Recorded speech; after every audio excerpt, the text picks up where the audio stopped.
Hi guys, welcome to Simply JavaScript.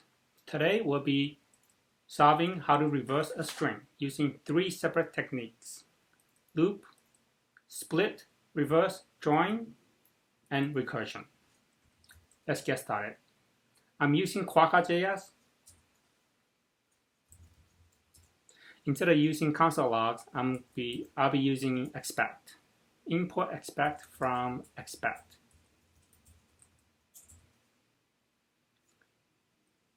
So let's first implement loop.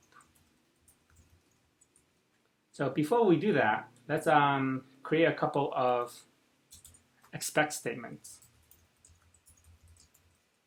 A, B, C, D, E, F, G.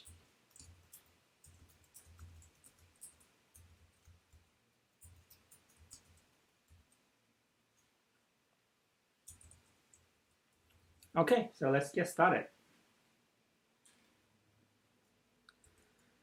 Since this loop is not going to be doing the console logging, it's simply going to return the output string value. I'm going to create a variable to store that value.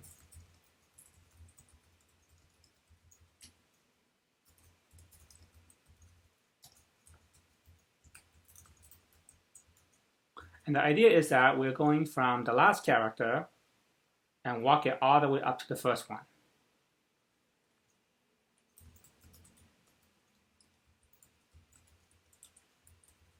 Doing a little bit of formatting.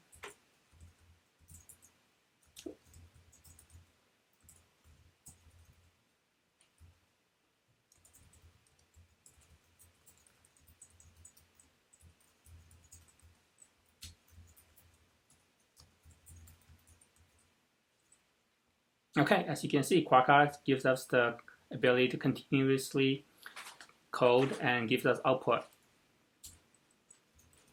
Okay, let's create another one.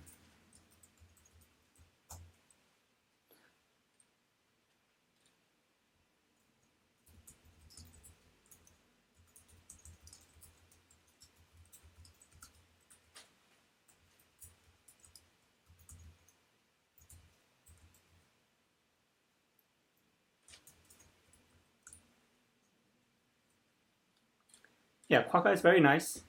As you can see, it does the output right away as you're typing.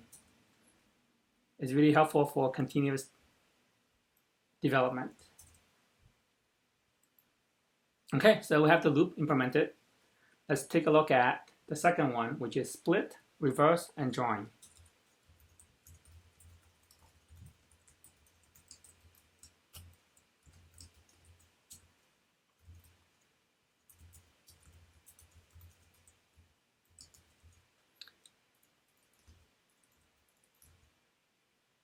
So as you can see, I updated the expect to use this new function. And the output of, so the string itself needs to be reversed. And there isn't a function which reverses a string, but there is one which reverses an array. So what we're doing is simply doing, taking the string, splitting it, converting it into an array, reversing it, and then joining it back into a string again.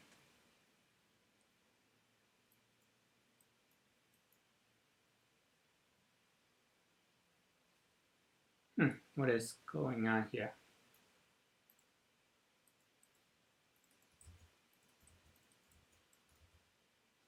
Okay, sometimes Quokka doesn't refresh when you expect it to. So that's what was going on.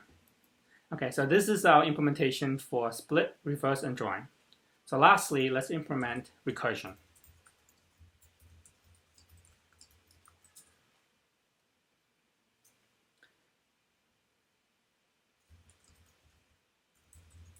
So if the length of the recursion is greater than 1, then we keep on recursing.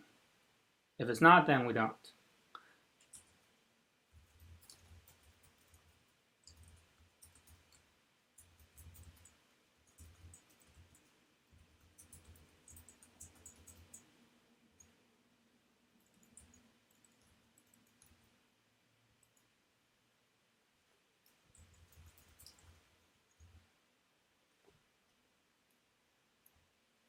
Doing a little bit of formatting. So yeah, it's fairly straightforward. So what we're doing is we're calling this recursion function every single time. And instead of passing in the entire string, we are passing everything except for the first character. So this substring is taking starting point. If you don't specify anything else, it just means it starts from 1 until the end. So that is it. I hope you enjoyed the video.